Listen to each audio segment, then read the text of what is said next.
Something that all fiction stories have is that there's a problem and then a solution, and it's something that makes a story much more exciting.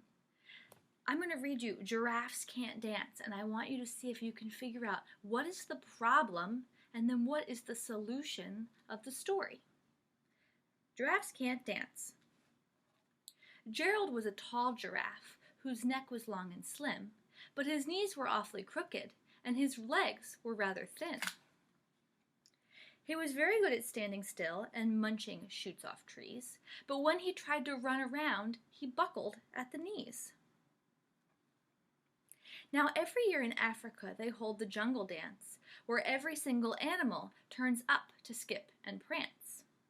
And this year when the day arrived, poor Gerald felt so sad, because when it came to dancing, he was really very bad. The warthogs started waltzing, and the rhinos rock and rolled. The lions danced a tango that was elegant and bold. The chimps all did a cha-cha with a very Latin feel, and 8 baboons then teamed up for a splendid Scottish reel. Gerald swallowed bravely as he walked toward the floor, but the lions saw him coming and they soon began to roar. "Hey, look at clumsy Gerald," the animals all sneered. "Giraffes can't dance, you silly fool. Oh, Gerald, you're so weird." Gerald simply froze up. He was rooted to the spot. "They're right," he thought. "I'm useless. Oh, I feel like such a clot." So he crept off the dance floor and started walking home. He'd never felt so sad before, so sad and so alone. Then he found a little clearing and looked up at the sky. "The moon can be so beautiful," he whispered with a sigh.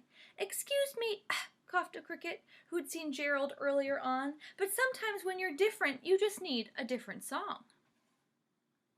Listen to the swaying grass and listen to the trees.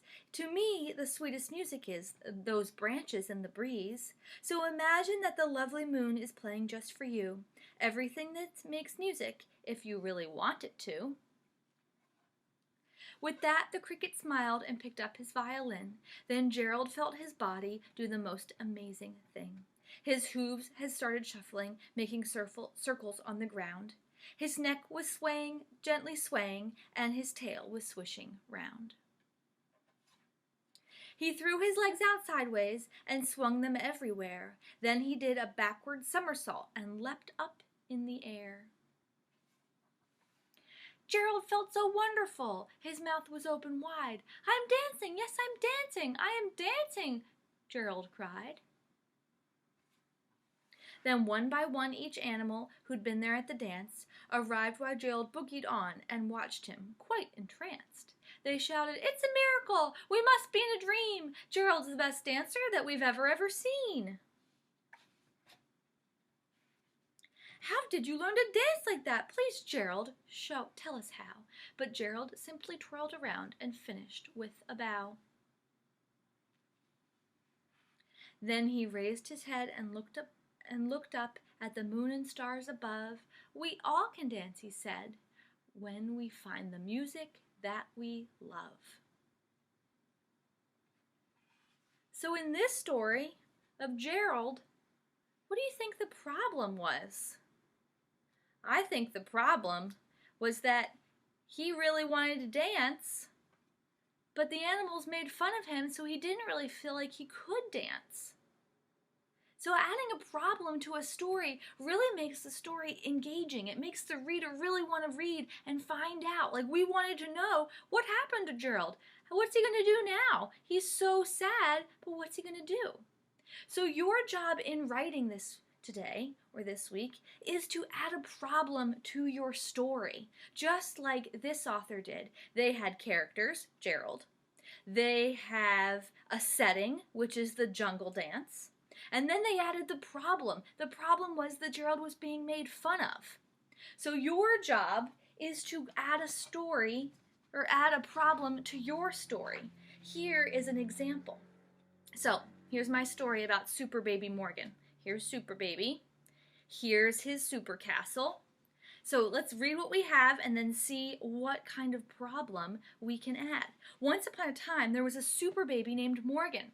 He was bald with fuzz on top of his head, and he had big blue eyes and a loud, cute giggle. He always wore a striped superhero outfit with his cape in front, like a bib. So here's his outfit and his little bib, his cape. Super baby Morgan lived in a tall castle with white bars on all sides. Some people called it a crib, but he called it a super castle. The super castle had a comfy bottom for bouncing and sleeping. So now this is the perfect part to add my problem. I think one day Super Baby is going to get bored in his super castle. And let's see what happens next. One day, Super Baby got bored in his super castle. Ooh, what's he gonna say? I want to get out of here. I want to get out of here, he said. He tried to climb out. He tried to climb out, but the walls of the super castle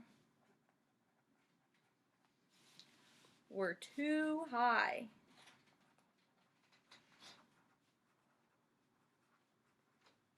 I wonder what's gonna happen next. Do you see how the problem, don't you really want to keep reading and know what Super Baby's gonna do next?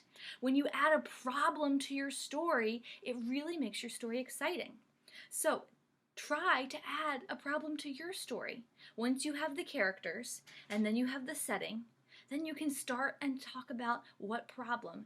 Maybe you're writing a story about a dragon who's trying to escape from a deserted desert. Maybe you're writing a story about aliens who have forgotten where they lived. Maybe you're writing a story about a cat who just wants a bowl of milk but doesn't have one. A problem can be anything you want it to be.